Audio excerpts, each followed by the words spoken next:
From SB19 bashers to avid fans, here are more 18 fan stories.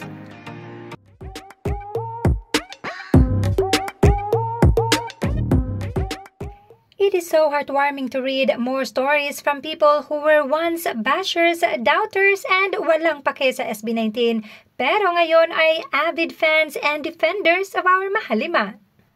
I judged them noon dahil sa looks, tapos feeling ko pa-cute pa sila at nagkikringy, pakilig lang ng girl fans like a typical boy band. Kung isa-set aside mo pala yung initial judgment and see their talent and character, mamahalin mo sila.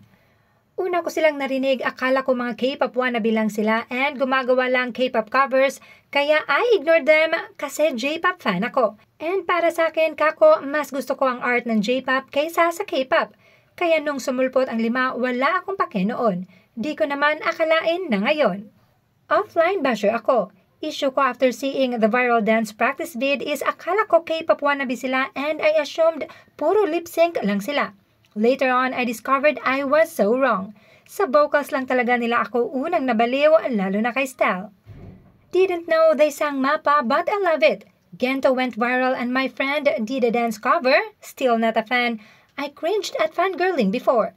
Then I saw their performance at Good Morning America. I said, OMG, synchronized. Let me check them out. The rest is history. Ako hindi basher pero in denial lang. Lagi akong nakaabang kung ano na nangyayari sa kanila. I was actually amazed na may first P-pop tayo pero in denial ayaw pahulog ni Ate Girl. Pero bawat labas ng MV nila pinapanood ko para i-rate ko sila kung magaling ba talaga sila.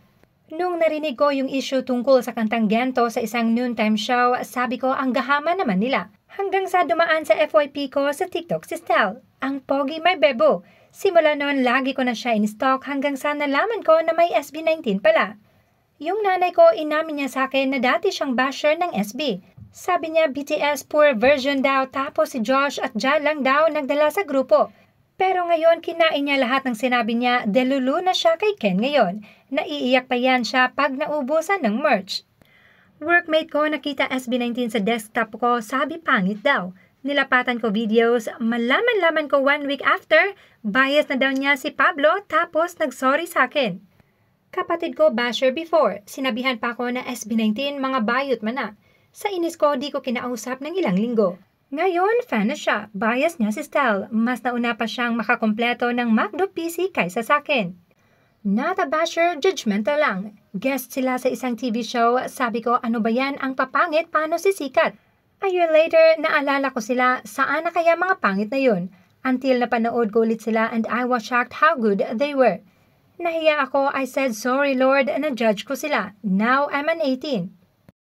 Yung kuya ko panay bash simula nung kaka-fan ko pa lang nung 2020.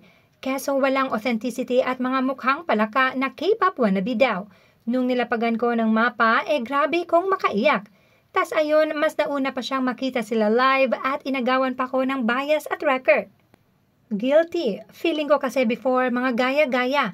To the point na pinapatay ko yung TV namin pag kumakanta sila sa ASAP and pinaka hindi ko gusto sa kanila si Stell na naging bias ko. Until pandemic came, scroll lang ako sa YouTube, napanood ko sila, doon na na-convert na ako, their music saved me. Isa ako sa mga nagsabi dati na K-pop wannabe ang mga ito. Pero nung nakita ko MV nila na What, sabi ko wow, kaya to ng mga Pinoy? Hanggang sa na-curious ako, umaten ako sa concert, pagtatag finale, Gen Ad ako. At ayun, doon ko sila minahal na talaga. Ngayon, lagi butas na bulsa ko. Nauna kasi naging 18 si Habi. Binabash ko sila sa asawa ko. Ayun, kakapakita sa akin ng mga ganap nila, nagustuhan ko na din sila. At hindi na mapigilan ng hobby ko ang pagiging fangirl ko. Hindi po ako naging basher, not interested lang, hindi kasi ako mahilig mag-support ng group. Naririnig ko na yung SB19 dahil fan na yung kaklase ko. Until last year, dumaan sa FYP ko si Ken kumakanta ng Mana. Nakilala ko ang 4 pa. Then, AAA happened. After that, officially 18 na me. Guilty me, yung sinabihan ko na manggaya sa K-pop at mga pangit. Sorry guys, but now nahuhumaling na maigi sa 5 at himlay kay Manok malala. Thanks sa anak ko na unang naging fan ng SB19 last 2018. Present, iwas na iwas pa ako when I get across Wish performances sa YouTube. Auto-skip sa songs. I was always asking, sino ba yung K-pop wannabes na yan? Wasn't into any forms of pop. But when a hole opened to know SB, they blew off all doubts. Now I am here. Ikaw, anong kwentong 18 mo?